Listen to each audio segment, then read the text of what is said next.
Glad you're with us for a deeper conversation about campaigns and elections. And this one gets deep because we're going to talk about Tennessee Senator Marsha Blackburn and an ethics complaint that was filed against her, and some news that broke yesterday from News Channel 5 in Nashville that confirmed her office in the Senate was the subject of an ethics investigation. Joining me now is veteran investigative journalist John North. John, we give credit where credit's due to News Channel 5 for breaking this. This is something that our sources have told us happened for a long time, months ago, but we have yet to hear from Senator Blackburn's office. Right. We understood that the complaint was lodged in 2025 as well with a special select committee, but nothing really came of it so far as we understand. And it was good and interesting to hear Phil Williams turn that story yesterday out of Nashville, and then also get a statement from the Blackburn office essentially confirming, yes, it was fine, but there was nothing there, and then also taking their usual kind of shots at journalists that they like to do. The essence of this complaint was that staff from Senator Blackburn's office, her federal office, were actually spending taxpayer money and their time working on her campaign for governor. That's a problem. And explain why. Well, what it amounted to is this. If you are a senator or even a member of the House, you have staff in your local district or in the state. She's got offices and staff across the state of Tennessee. They're supposed to be doing things like constituent services. That's what they're there to do. And that's all fine and good. Everybody should be allowed to do that if you're in the Senate or the House, because you're representing the people and you're trying to do the people's business. Where it gets sticky, and what was alleged, is that some of these staffers were, on their time as supposed staffers, involved in political-related, campaign-related events, and also getting reimbursed with taxpayer money for some of those events while working in the field that allegedly were campaign-related. You can't mix the two. Some of our viewers might say, what's the big deal? Well, there is theoretically supposed to be a wall. Well, you know, there's how we assume people are supposed to act, and then there's human behavior, right, John? This federal law which created it is only about 20 years old, but yes, it says, now let's all agree that if you're doing Senate staff business, that's awesome, but you can't be campaigning as well. Now, you could take leave and do that if you want. You can volunteer. You can volunteer if you want, and that's all fine and good, and that does happen, but you can't mix both, and that's where, in this situation, allegedly that happened, and you and I have run across incidences before where maybe inadvertently that's happened as well. So that was the alleged crime that happened in the Senate. Then this investigative unit with the Senate, it's their own body, you can say senators investigating senators, took up the issue and explained the findings, John.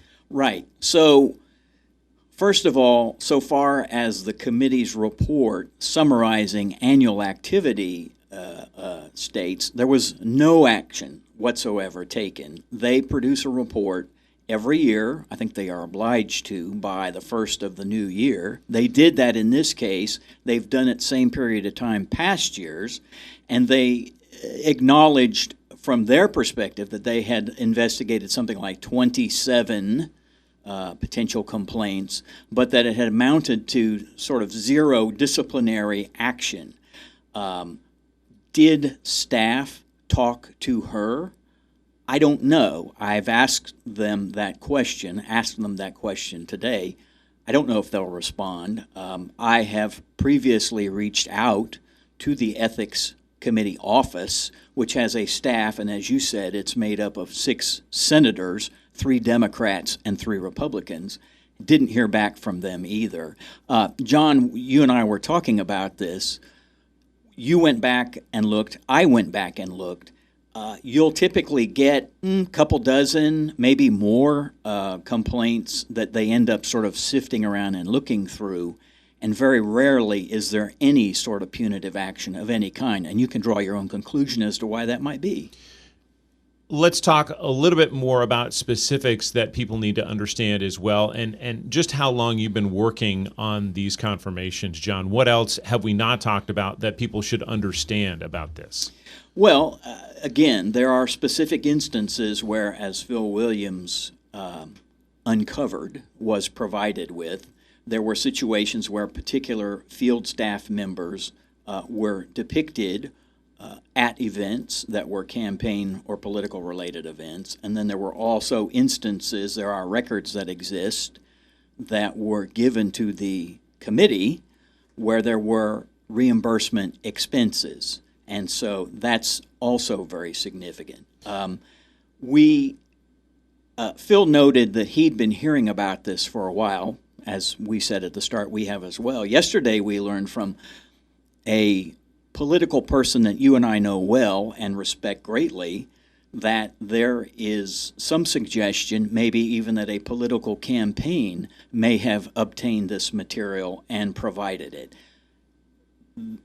Multiple news organizations have heard about this and looked at it in various degrees.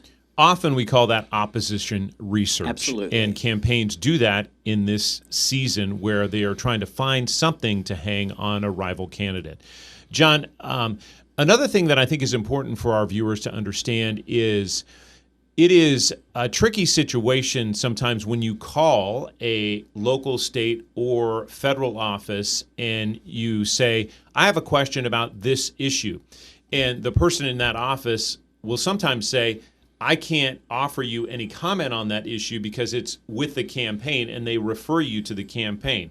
That happens quite a bit for journalists. It's a very gray line for us. It's kind of like, oh, but I already know you from this capacity. Sorry, that's the context in which I'm trying to get information from you. Sorry, I'm not trying to sort of lure you into some sort of murky waters here. But yeah, let's be honest, this is all really gray. I think in the past you can argue they've tried to make some attempts to clean it up. Have they done that? Well, you and I are sitting here right now.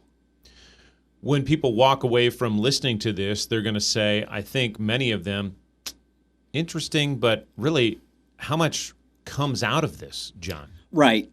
Good point. Probably not much.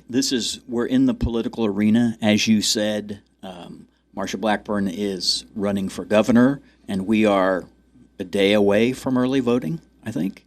So she's the one that sort of has to throw up the shield and try to ding off the arrows, and she's a very experienced politician.